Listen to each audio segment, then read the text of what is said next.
Es habitual que a mí me consulten como psicólogo e investigador de la cultura digital acerca de cuántas horas deberían los chicos, adolescentes, niños estar frente a las pantallas. Y yo en estos días he escuchado un montón de cosas, he leído un montón de cosas como prácticamente o seguramente todo el mundo, y me gustaría compartir algunas líneas que son parte de algo que también hace unos días escribí de manera tal de poder organizar las ideas y los pensamientos en torno a la situación que nos ha tocado vivir. En primer lugar, cualquier consejo que hoy demos, ¿no?, profesionales de la salud, tiene que estar enmarcado en esta situación de excepción en la que nos encontramos. Si habitualmente uno habla de la cantidad de horas que transcurren los chicos frente a la pantalla, una cosa es cuando lo hablamos eso en un contexto de normalidad, de cotidianeidad, del día a día, donde la gente, digamos, va a trabajar y los más chicos van a la escuela o a la secundaria, al liceo.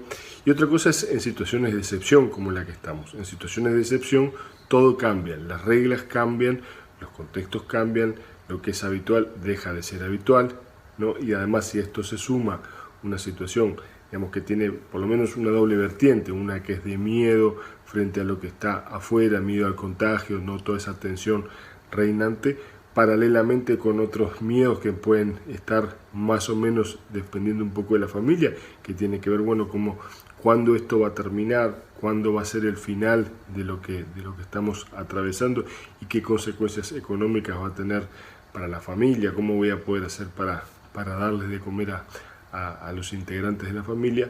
Realmente el clima en el que estamos es un claro clima de excepcionalidad, donde entonces todas las lecturas que hagamos de lo que se hace dentro de las paredes de una casa, de un apartamento, de un monoambiente o donde sea que uno vive, tienen que estar enmarcadas en eso. Porque, digamos, hoy por hoy las personas lo que están viviendo es una situación de crisis.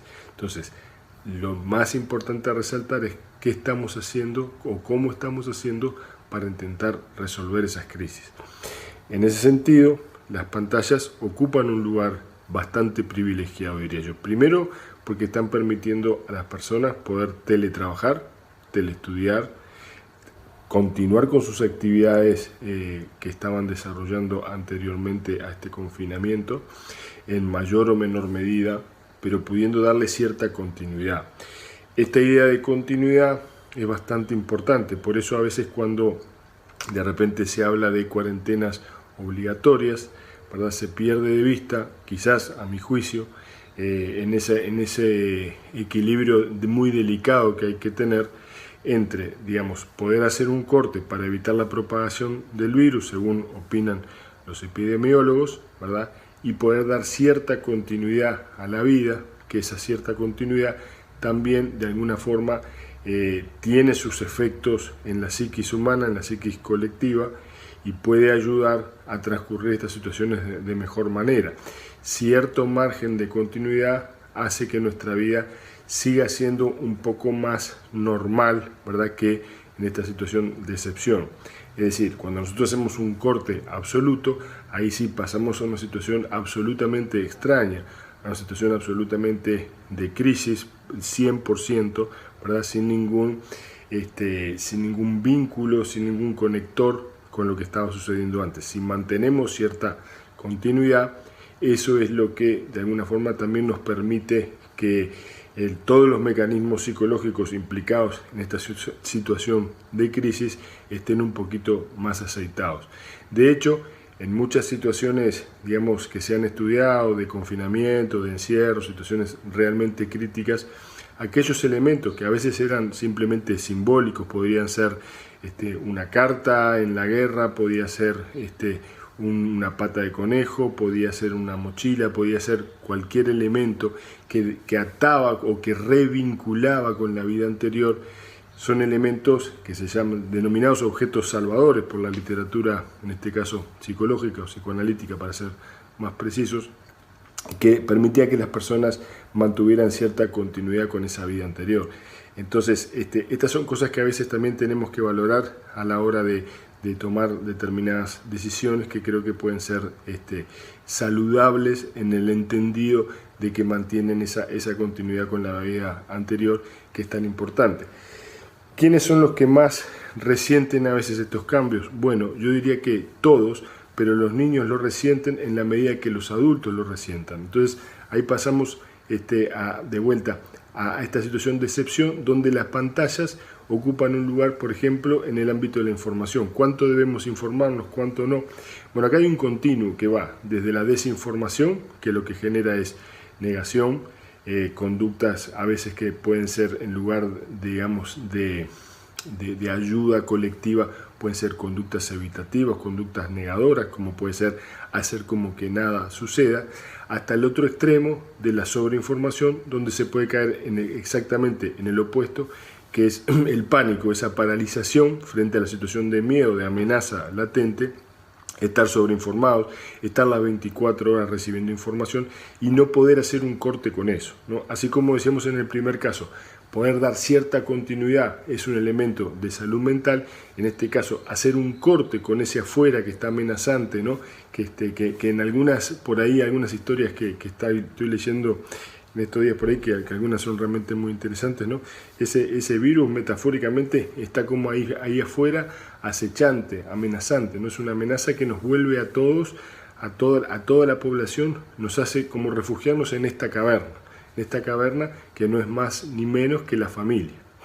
Y ahí hay otro capítulo más que importante, porque yo ponía en Twitter en días pasados una frase que recordaba de una estampita que tenía mi abuela en su casa, que decía algo así como: podrás huir de todo, pero nunca de ti mismo. Siempre me llamó la atención esa frase, me pareció una frase muy fuerte.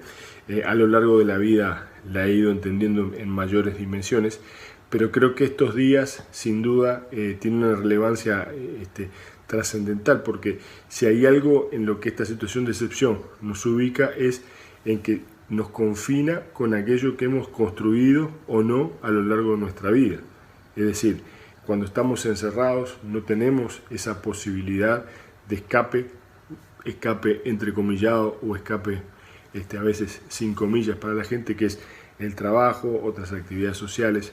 Acá, digamos, el coronavirus nos está confrontando, nos está invitando a transcurrir el tiempo con nuestra familia, y de alguna manera nos confronta con que lo que tenemos en casa es lo que hemos elegido y hemos ido construyendo. Obviamente esto genera crisis, ¿no? Y genera también oportunidades de cambiar los signos de alguna situación, desde situaciones de violencia, maltrato, hasta situaciones simplemente de angustia, o de desentendimiento o de falta de conexión, ¿no? Tenemos toda la gama, en todas ellas se genera mucho malestar. Y bueno, y el coronavirus de alguna manera, al decirnos, bueno, tenés que estar adentro, nos está enfrentando con eso. Entonces, empezábamos hoy por cuál es el lugar de las pantallas. Bueno, el lugar de las pantallas puede ser para informarse adecuadamente, sin negar la información, sin sobreinformarse. Puede servir también para un momento de encuentro, un momento colectivo de encuentro y de corte, es decir, ver esa película familiar, esa comedia de repente liviana que nunca tenemos tiempo para ver, que ayuda a hacer ese corte con ese monstruo virus que queda afuera y que nos permite, bueno, como familia agruparnos. También sirve para conectarse con los abuelos, con estos personajes que hoy son centro de la vulnerabilidad y que de repente en muchos casos han quedado aislados, solos, porque los estamos cuidando, pero al mismo tiempo están ellos solos ahí en su lugar, a veces no con toda la tecnología que nosotros tenemos, que nos permite estar al tanto de todo, y que realmente están sufriendo esto de manera bastante importante. Entonces las pantallas ahí sirven también para comunicarse, para socialmente, para reconectarse con ellos. Pero también sirve como un tercer propósito, más de informarse, de conectarse socialmente, que es también algo que muchas veces, digamos, como profesionales de la salud, o mismo como padres, muchas veces lo vemos, que es de vuelta esa desconexión. Es decir, las pantallas, si hay algo que generan, es la posibilidad, digamos, de que uno haga un corte con esa realidad circundante. Y bueno, ¿y qué mejor momento que para que en determinados momentos del día jugar un partido de play, que la percepción del transcurso del tiempo es una percepción que es relativa al tipo de situaciones en la que estamos? Cuando estamos a veces en estas situaciones de confinamiento o de encierro, ¿no? La percepción es de que el tiempo le cuesta mucho transcurrir, que es un tiempo pesado, es un tiempo lento, ¿no? Es un tiempo que va en carreta. Bueno, las pantallas en ese sentido nos pueden ayudar también para hacer transcurrir el tiempo de una mejor manera.